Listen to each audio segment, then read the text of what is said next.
Be with you in a moment. Just doing a story, right?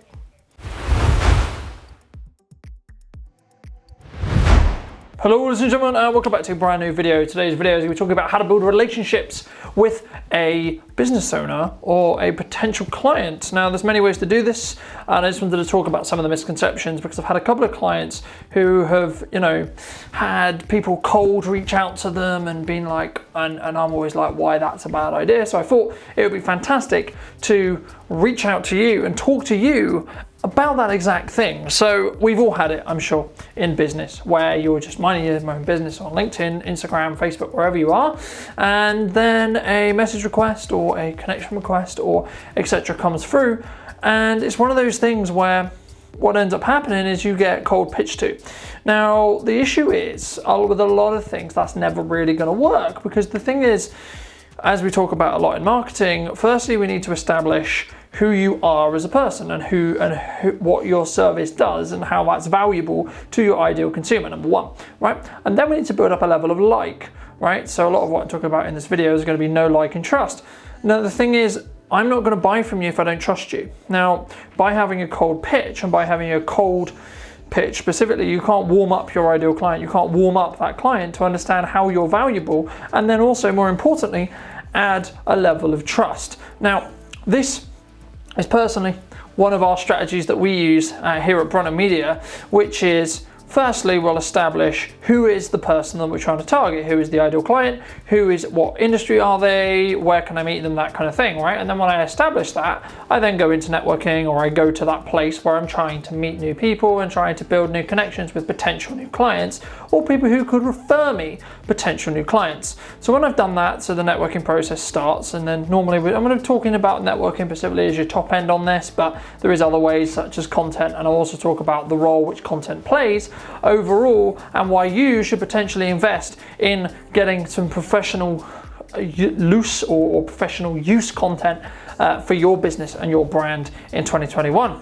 Now, the main point I was making was you're going to go into networking, you're going to try and build as many connections as you possibly can, because it's not just about those specific people that you're going to connect with, it's also about the people that they know in their network as well, because the amount of people buy from people and the amount of referrals is great for us bad at referrals. But what content and content marketing and marketing in general can do is it can get you a religious and an amount of people to come back to your business or come back to you as returning customers, but also can, if it's done correctly, get you a returning set of customers that are brand new leads. That's what we call about outgoing leads or inbound leads. So they're people reaching out to you who already want your product or service. They already know and they like you and what you do, and they already have a need for what you're offering, which means you don't really need to sell it.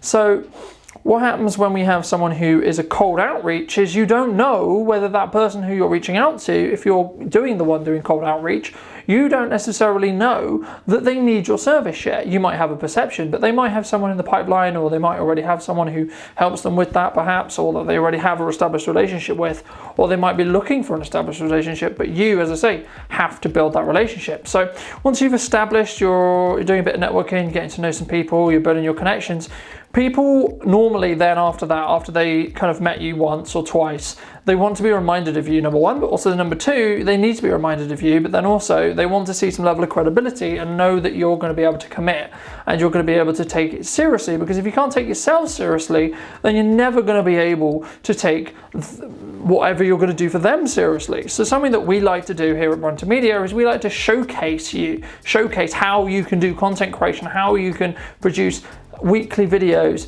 to create an audience, to create an understanding, and also add value to you.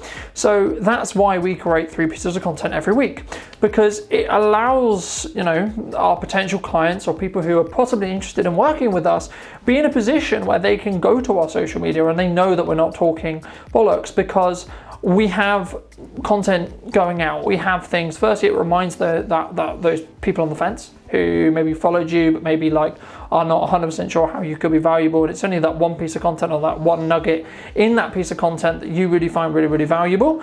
Or it's also going to slowly but steadily remind people that you exist, as I say, but also then warm them up to what you do, and it will educate them on what you do as well and how it's then valuable to their business. Now, because there's no point going on social media or going on content and talking about this is how amazing we are and this is how amazing we can help you, unless you're going to really aim in on how you can be valuable to the person who you're potentially trying to talk to. So explain how you're going to help, suggest, give your best stuff out for free, because what will happen is people do not know necessarily how to implement it, but what they're looking for is they're looking for credibility, they're looking for authority in the market which you claim you're an expert in, right? People want to buy from experts. People want to buy from people that know what they're doing and are not going to waste their time and money and resources in actually investing in them, right? So if you do want to get hired by your dream client and do want to get hired by those specific people, you have to prove to them that you know what you're talking about. One of the ways to do that is firstly by having a call with them, of course, but then also you need to back that up with what you're saying. So if I say that video content's really great for a business, I have to show how it's great for my business, or how it's been great for some of our previous clients, or how it is great for some of the long-term contracts that we work with, or some of the people we're supporting longer term, and what kind of responses they've got and what their thoughts are. Because there's nothing that really sells better than to your ideal client is someone who can specifically or is going to talk and sell on your behalf. So, you know, that's where testimonials come in. That's why we try to ask our clients, you know, at the end of every project, we always ask, is there anything that we can do better? Is there anything we can do to better serve you and to help you understand how we can do this video better specifically? And yeah, so that's why really cold pitching I don't think works, and I don't think anyone should ever reach out through cold pitch. There's a big difference between trying to build a relationship slowly, so just reaching out to people and saying, hey, I love what you do, I would love to hear more about your business in a one-to-one fashion. You're slowly trying to build that relationship. That's different to, hey, this is what I do, this is who I help, and what the service I kind of offer. And it's less cold pitchy, it's less pitchy. Sales, in most cases, the best kind of sales, in my opinion, is the time when you don't realize you're being sold to, or you don't realize and you're just sort of saying it as a theoretical, this is how we could help you. And personally for me, I found that my conversion rate has increased by not actually selling. So just theoretically saying and giving it time and giving it space and removing the sales pressure from those sales conversations and saying, well, if you chose to move forward with us, this is what we could help you with, this is what we could do.